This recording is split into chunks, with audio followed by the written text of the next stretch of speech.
name of his only begotten and anointed Son, Yahushua, and the Holy Spirit, and our strength and our Redeemer, and our light and our salvation. Meaning double honors to the apostles and elders of Great Millstone, the true shepherds of Israel, along with the like-minded Sequanian Wa'akim across the four corners, pushing the sound doctrine in faith, truth, and sincerity. And shalom, honors, and salutation to Bayasha Dawadah, 144,000, elect the governing body of the house of David, along with the rest of the one-third elect men, women, and children of Israel. All right? And your fellow servant Malak Rayab, back at it again. But another update of the tensions between the West and NATO and Russia over this Ukraine proxy war. Of another update that has further developed some hours ago that I had just recently seen in a news feed. All right, and this is on U.S. News World Report outlet, and it's entitled "NATO to go ahead with planned routine nuclear exercise." Okay, stated by the head of NATO, Jens Stoltenberg. All right, regarding a statement he made at a news conference earlier today. All right. So within this warning, within this further proclamation of war, is a further response of Russia's attacks on areas outside of those Ukrainian territories under their dominion, including the ones most recently that they have annexed within Vladimir Putin's referendum. All right, you had rumors of wars further circling out there that NATO bombers are on high alert. All right, so I'm going to go ahead and just bring out this quick update, this quick Harmageddon update. All right, because this is of the last two major prophecies, man. Okay, which further confirms that we're almost out of this place. Okay, mainly America, Babylon the Great, the main place of our captivity. So it says here, the North Atlantic Treaty Organization will go ahead with its annual routine nuclear deterrent exercises, as canceling it now would send the wrong signal to Moscow. NATO head Jens Stoltenberg told a news conference on Tuesday, so they didn't want to look chicken shit, essentially, man. So this is further exposing Esau, man. As a man of sin and son of perdition. All right, the remover of peace from the earth. Okay. All right. He who wears carnality like a garment, pursuing the Psalm, the 73rd chapter, around the 8th verse. All right. So continuing on, it says Stoltenberg said NATO's military strength was the best way to prevent any escalation of tensions with Russia, which has made veiled threats of using nuclear weapons against Ukraine, which it invaded on February 24th. All right. So I'm going to bring out the precepts. All right, I'm going to start off in St. Matthew chapter 24, verse 6. All right. And it reads, "And ye shall hear wars and rumors of wars. See that ye be not troubled. For all these things must come to pass. But the end is not yet." All right. All right. The end of this devil's rulership, man. All right. Like it says in 2nd Ezra 6 and 9. Esau is the end of the world, and Jacob is the beginning of it that follow it. So we're with, these ending times we're living in within these perilous times, Freddie confirms what? We're in a paradigm shift. We're in the midst of a paradigm shift, man. All right. From wicked, ungodly rulership over to righteous rulership. Okay. Because when the wicked bear the rule, the people mourn. And that's exactly what people are doing right now.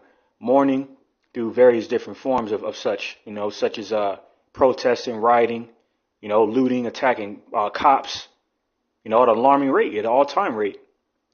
Okay, because people, are in a great sense of distress, man. Like it says in St. Luke 21 and 25. How men's, how the nations would be, perplexed. They'll be in a state of perplexity, man. All right. Of the distress of these nations, man. All right, as a further effect of the wine of fornication. All right. Compromising their livelihoods, man, and their security and safety. Like in the lines of 1 Thessalonians 5 and 3, when they shall seek peace and safety, sudden destruction shall fall upon them. Because this evil day approaching, man. All right, Jacob's trouble. Okay, and ultimately that dark and gloomy day of the Lord. All right, within this battle of the realms prophesied in 2nd Ezra, the 13th chapter, between Yahushua and the angels. Okay, and Esau, Edom, and his angels. Angel meaning messenger. You know, you see, and his messengers are those members of his 6 branches of his military and his NATO allies that will stand with him in his last world's war. Okay, against Yahushai, and the angels, including Michael, which is Michael in the Hebrew, the archangel of war. Okay, they'll be with Hamashiach and Yahushai and the rest of the angels. All right, to go to war with these devils and these other heathen nations, man. Okay, so these rumors of wars that we're hearing through these de facto proxy wars and such. Okay, a further rumors of wars that is drawing this world closer and closer to this last world's war, Armageddon, in Revelation 16 and 16. All right. And it's going to be the battle to end wickedness, man. That'll result in a memorial, okay, that'll be left in America, okay, as on how to rule, okay, in wickedness, that is, because the sins of this place, Babylon the Great, has reached the heavens, and this is why war is going to bring forth that cleansing agent, okay, which is fire, all right, specifically thermonuclear fire projected 1,000,000 degrees, man. So this is going to be a very devastating war, and this world is drawing that much more closer to it, man. Because these war drums are beating louder and louder. Why? Because the spirit of war is in the air. You see, like it says in Ecclesiastes 3 and 8, and other precepts. St. Matthew 24 and 7 reads, "For nation shall rise against nation, and kingdom against kingdom, and there shall be famines and pestilences and earthquakes in diverse places." And that's exactly what's happening. All right, these plagues that are not slacking. Roughly paraphrasing 2 Ezra 16 and 37 and other precepts. You know, so because the ultimate plague being the plague of the sword, the modern day sword, which is a thermonuclear weapon, okay, is going to bring great devastation to the sinful kingdom, America, Babylon the Great, promoting sodomy, feminism, which is that ancient Semiramis, Queen of Heaven spirit, okay, pedophilia, okay, within these religious institutions and whatnot, okay, just complete perverseness and decadence in America, Babylon the Great, pursuing Isaiah 19 and 14 and similar precepts that will result in the utter destruction of this place, man. All right, within these nations, okay, warring against nation, and these kingdoms warring against other kingdoms, okay, America, all right, the sinful empire, all right, the sinful kingdom, and prophesied in Amos 9 and 8, and their allies warring against other kingdoms, okay, i.e. Russia, Iran, North Korea. They just got done doing a mock missile drill or missile test to further prepare the destruction for South Korea and America. You see, because it's about that time, man. All right, and we know this is centered around the World War III algorithm. Okay, a war on resources. Okay, a war on how the distribution of the CHIP MOTB, satanic grain and rice device, is going to be further distributed and introduced into the world, or made mandatory within the world. Okay, involving China and the semiconductor CHIP program that got down there being compromised by these central crime banking families. Okay, to further control the narratives and how they in this overall satanic agenda of their Edomite hegemony. Okay. So by way of this World War III algorithm, war on resources, commodities, such as oil, other top commodities and so forth, okay, is going to result in this last world's war. All right, especially by way of them further, exacerbating these natural resources of these commodities that we rely on for, necessity purposes, such as fertilizer, fertilizer, all right, to further aid the growth of food from crops and whatnot, cooking oil, okay, and another tangible item, another highly reliable necessity, item of necessity anyway, all right, water and so forth. It's going to be scarce, all right, so people are going to go to war, all right, out of a lack of compensation for these resources, man, to use themselves as a resource, including through the means of cannibalism prophesied in Isaiah 9 and 19, because this war, is going to start on a civil scale, okay, civil wars, sedition amongst men, people in an uprising, people of an uprising spirit against wicked, vile, corrupt governments, man. All right, that are in on this global agenda to, collapse these global economies. All right, through the, to replace these global currencies with the satanic grain and rice device, the karagma. Okay, and that's going to further, and that's going to be the next major prophecy before this last world's war, which is the following major prophecy will take place, man. All right, and it's going to be a war between the realms, man. All right. All right, but these are rumors of wars that we're hearing about. All right, this is verse 8. All these are the beginning of sorrows. You see? So I'm going to go ahead and jump over to Jeremiah chapter 51 and 46. And it reads, "And lest your heart faint, and ye fear for the rumor that shall be heard in the land, a rumor shall both come 1 year, and after that in another year shall come a rumor, and violence in the land, ruler against ruler." Okay, and that's exactly what we're hearing about. These rumors of war, man. These rumors of wars, ruler against ruler. All right, Biden versus Putin.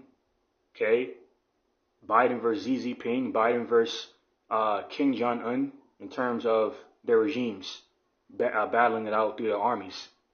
Okay, rulers further proclaim a war amongst themselves, man. All right, going to further bring forth this last world's war that will start in Yahweh Shaphat. All right. The eastern hemisphere of the world, around the Persian Gulf. All right. That ultimately kick off there anyway. All right. Around the Euphrates River. Okay. All right. And which will transition over here, man, by these nations, looking to take out their frustration on the main source of the issue. The wicked carbon cast of the entire earth, a whore that sits upon many waters, man. That has further, compromised their sovereign business. All right, especially in a geoeconomical sense. So this is Joel 3 and 9, proclaiming this among the Gentiles: "Prepare war, wake up the mighty men, let all the men of war draw near, let them come up, beat your plowshares into swords." All right, and this is exactly what these nations are doing, man. All right, they're transitioning over from a tilling aspect of taking care of their in-house sovereign business. All right. In a sense of transitioning over from a farming, slash agricultural, role of tending to the resources and whatnot, going into this metaphor or parable, all right, of the plowshares, man, essentially considered a farming tool, all right, to transitioning to swords and looking to defend their sovereignty that way. In a non-diplomatic way, all right, just duking it out through full-fledged warfare. And this is what this world is going to witness very soon. All right, verse 10, "Beat your plowshares into swords and your pruning hooks into spears. Let the weak say, I'm strong." And this is what these nations, these weaker nations, all right, are further, proclaiming to the world, all right, a sense of strength, such as North Korea, not necessarily being considered a strong nation, which further lines up with this prophecy, by way of them further testing off nukes despite the warnings from U.S. and NATO, because they don't fear them anymore. Okay, and that's really the sentiment that's really going out there on behalf of these other nations. They don't fear the West anymore, because this is not 1945 anymore, man. And you devils ain't the only ones that possess, weapons of mass destruction. All right, verse 11, "Assemble yourselves and come, all ye heathen, and gather yourselves together round about. Thither cause thy mighty ones to come down, O Lord Yahweh." And those are the angels. All right. "Let the heathen be wakened and come up to the valley of Yahweh Shaphat, for there I will sit to judge all the heathen round about. Put ye in the sickle, for the harvest is ripe. Come, get you down, for the press is full, the fats overflow, for their wickedness is great." All right. And the wage of sin is death. Okay. So they're going to have to account for all the wickedness that they have, carried out on the earth. All right, through death and destruction, man, within this last world's war. All right, swimming in that lake of fire, especially those who takes the kadagma, man. So I'm gonna end it off there. Give all praises, glory, infinite honor to my power, the God of Abraham, Isaac, and Jacob, who was the God of the living, Yahweh, Ba'Hashem, Hamashiach, Abishai, Barach, Wadash. Forgive me the spirit to do this video. It's your praise for the edifying, exhorting. All right, to the lambs and sheep. All right, scattered across the four corners of the earth. And with that, abad the ball, DTA, Kwame Yashala, Shalom to the elect, and on to the next one.